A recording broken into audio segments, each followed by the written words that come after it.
بدأ فيلمنا مع كروج وهو بيتنقل للسجن في عربية شرطة بالليل، وبتدخل فيهم عربية تانية بيكون فيها فرانسيس وسيدي حبيبة كروج، وبيكونوا جايين عشان يهربوه، وبيقتلوا اللي سايق العربية، وبيقضي كروج على الشرطي اللي كان مسؤول عن تسليمه لسجن الولاية. وبتيجي الماري وهي بتعمل تمارين السباحة بتاعتها، وتكون والدتها إيما معاها. وبعد ما بتخلص تمرينها بيروحوا لأبوها جون اللي شغال دكتور في المستشفى، عشان يسافروا كلهم ويقضوا أجازة سوا في بيت في البحيرة. وبيتحرك على البيت، وبتقول إيما إن أخوها ده كان موجود في البيت عشان كان في رحلة صيد، وإنها نسيت تقولهم إنه نام في بيت الضيوف، ومخلتوش ينام في البيت الرئيسي. وتقول لهم ميري إنها تقعد في بيت الضيوف أحسن، وبتنقل حاجتها لبيت الضيوف، وتشوف سلسلة مكتوب عليها من أخوها بإنه وبتلبسها. وتروح على مامتها وبتستأذنها إنها تاخد العربية بتاعتهم عشان تزور صاحبتها بيك اللي شغالة في محل في المدينة. وتروح عليها وبتقعد معاها شوية لحد ما بيشوفوا جاستن، واللي بيطلب منها علبة سجاير، ولأنه أقل من 18 سنة بتطلب منه البطاقة بتاعته، وبيقولها إنه لو اديته سجاير ممكن يديها مرجوانة. وده لأنه سمعها وهي بتتكلم إنها عايزة تشتري، وبيعرض عليها إنها تيجي معاه الأول تجرب النوع بنفسها قبل ما تشتري منه. وبتوافق، وبيتحركوا كلهم على أوضته اللي في الفندق. وبتدخل بيج مع جاستن الأوضة، وبيسيبوا ماري في العربية تستناهم لحد ما يرجعوا. لكن بيج بتتأخر، وبتضطر ماري إنها تنزل تشوف سبب التأخير ده إيه. ويبان في الجرنان اللي في الأرض خبر هروب مسجون تم تسجيله هو واللي هربه من كاميرا عربية الشرطة. وبتدخل ماري عليهم الأوضة، فبتلاقي إنهم قاعدين بيشربوا وناسيينها أصلا. وبتفضل بيج تزن عليها عشان تشرب معاها، لحد ما بتسمع كلامها وبتتصل مامتها وبتقولها إنها تيجي بدري عشان في عاصفة هتحصل. لكن الخط بيقطع.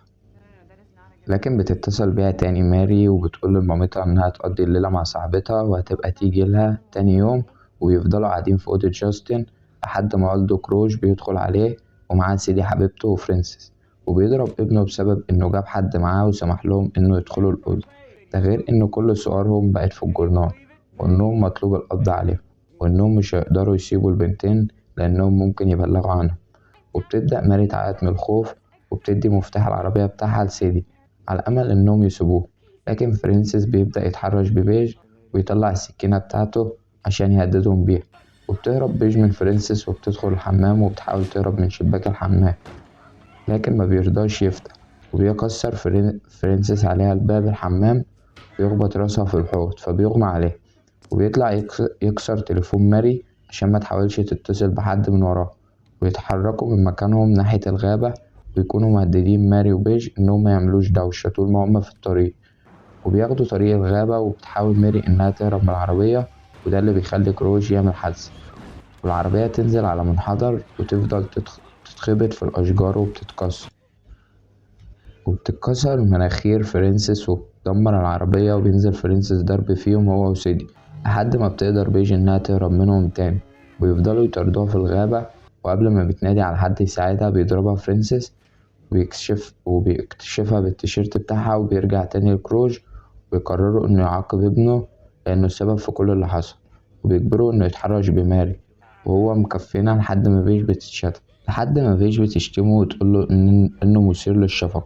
وده اللي بيخليه يروح ناحيتها ويطعنها بالسكينة ويقتلها قدام ماري. وبيتهجم على ماري وبيغتصبها قدام ابنه، اللي بتفضل ماري تتحايل عليه عشان ينقذها من اللي هي فيه. لكنه بيفضل قاعد وبيسمع ماري وهي بتصرخ، ومش قادر يعمل حاجة لأنه خايف من أبوه. وبيشد كروش السلسلة اللي لابسها ماري، وبيرميها ناحية جاستن، واللي بياخدها وبيخليها معاه. وتحاول ماري إنها تقف على رجليها بعد اللي حصل لها، وبيكون في إيديها صخرة كبيرة وبتضرب بيها كروج عشان تقدر تجري ناحية البحيرة. وبتبدأ إنها تعوم على أمل إنها تبعد عنه وتنقذ نفسها. لكن كروج بيفضل يضرب عليها نار بمسدسه لحد ما بتيجي رصاصة في كتفها. بيفتكر كروج إنه قتلها، وبيسيبوها وبيرجعوا تاني لجاستن، ويفتكروا إن العاصفة بدأت والمطرة زادت. ويفضلوا ماشيين على الطريق بسبب تدمير العربية اللي كانوا راكبينها، لحد ما بيوصلوا لأقرب بيت لهم، واللي بيكون بيت جون أبو ماري اللي لسه قاتلينها. ويخبطوا عليهم وبيقولولهم إن حصل لهم حادثة ومحتاجين مساعدة. ولأن جون ده شغال دكتور بيقدر إنه يساعد فرانسيس في مناخيره المكسور. بيقول لهم كروج إنهم هما ماشيين في الطريق عملوا حادثة، وما قدروش إنهم يروحوا أقرب أقرب مستشفى، وكان من حظهم الحلو إنهم لقوا بيتهم.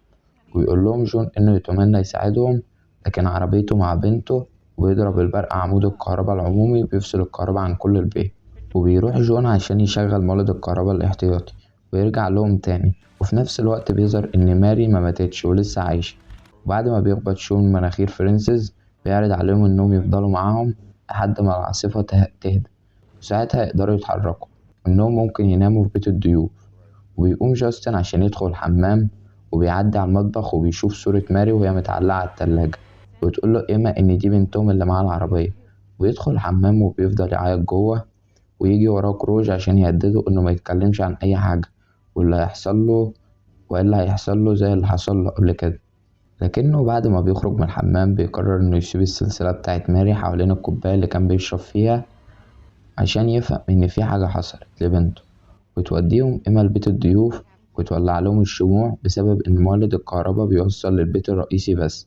وبترجع تاني لجون، وتكون ماري بتزحف عشان توصل لبيت أهلها، وبتقدر إنها توصل لحد الكرسي اللي على ناصية البيت، وتفضل تخليه يخبط في الحيطة عشان والدها ياخد باله من الصوت، وبتنجح إنها تخلي جون وإما يشوفوه، وبيدخلوها جوه البيت وبيحاول والدها إنه ينقذها على قد ما يقدر، وتوقف النزيف الناتج من الرصاصة.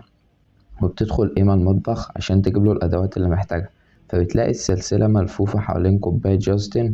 وبعد ما بيقدر جون إنه ينقذ حياة بنته بتقوله إيما إنها لقت السلسلة في المطبخ، وإن جاستن واللي معاه ليهم علاقة باللي حصل لبنته.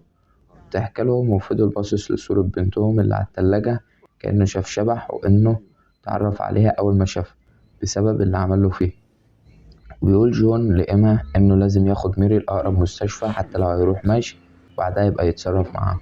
وبيفتكر إنه ممكن ياخد المركب بتاعته ويروح ناحية المركب، لكنه مبيلاقيش مفتاح المركب فيه لأن دانا أخو إيما غير مكانه. وبيرجع لإيما عشان يسألها عن مكان مفتاح المركب بتاعه، وتقوله إنه ممكن يكون في أوضة المخزن. ويروح يدور فيه ويسيب إيما لوحدها في البيت، وبتكون إيما بتدور في المطبخ على المفاتيح كمان، لكن ما بتلاقي فرينسيس داخل عليها المطبخ، وبيقولها إن لقى المطبخ منور فحب يجي يطمن عليها يمكن تكون عايزة حاجة. وبيكون في ظهره صورة ماري متعلقة على التلاجة، عشان كده بتحاول إيما إنها تجنب انتباهه بعيد عن التلاجة، وبتنجح إنها تشيل صورة ماري من قدامه، وبتفضل مخلياه باصص ناحيتها بعيد عن الصالة اللي فيها ماري.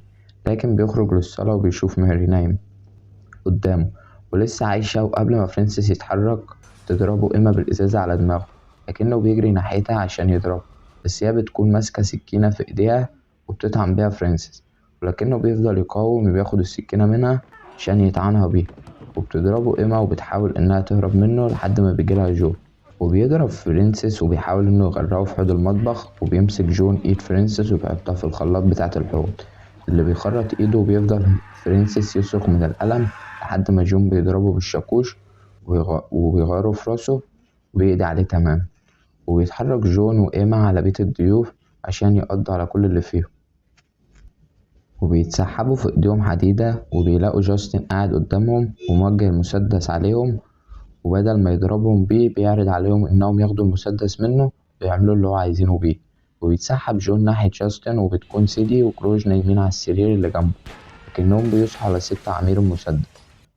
فبيوجه جون المسدس ناحية سيدي وبيضربها في كتفها، وبيحاول كروج إنه يهرب منهم وبيخبط إيما وينط من شباك البيت، وتحاول سيدي إنها تستخبى في الحمام، لكن جون بيكسر الباب عليها وبيدخلها عشان يضربها، وبتدخل وراه إيما وبتضربها بالرصاص وبتخلص عليها. وبيكون جون هرب على البيت الرئيسي وبيستخبى فيه، وبيلاقي في الصالة دم على الترابيزة وعلى الأرض، وبيكون فرانسيس أخوه مقتول في أرضية المطبخ. وبيروح جون على بيته عشان يدور على كروج ويخلص عليه، وبتروح إيما عشان تطمن على بنتها اللي مخبينها في المركب بتاعتهم بعيد عن البيت.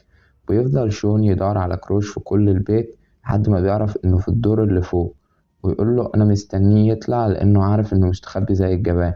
ويرد عليه كروج وبيقول إن بنته استحملت كتير على اللي عمله فيها، وإنه متأكد إن اللي خانهم هو ابنه الغبي لأنه عارف انتم مين، وساعتها قرر إنه يبيعنا ويقولكم اللي حصل. ويحاول كروج إنه يهرب من الشباك، وبيسمع صوت المركب الموجود في البحيرة وبيفهم إن في حد عند المركب، وبيقدر كروج إنه يخدع جون ويوهمه إنه رايح ناحية المركب عشان يقتل مراته، لكنه بيطلع من ورا جون وبيضربه وبيرميه من الدور التاني. وبيجي جاستن ومعاه المسدس وبيحاول إنه يهدد أبوه، ولكن لأن جاستن جبان مبيقدرش يعمل حاجة، وبيضرب أبوه وبيرمي المسدس من إيده.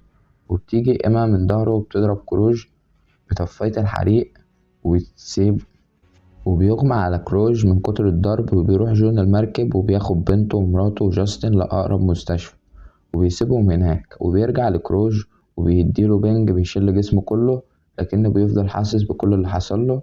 بيجيب جون الميكروويف وبيحط راس كروج فيه، وبيعدي الميكروويف انه يشتغل من غير ما بابه يتقفل، ويتفرج على دماغ كروج وهي بتنفجر قدامه. وبكده يكون ملخصنا خلص. لو عجبك الفيلم اعمل لايك واشتراك في القناة واكتب لنا انت عاوز فيلم ايه. سلام.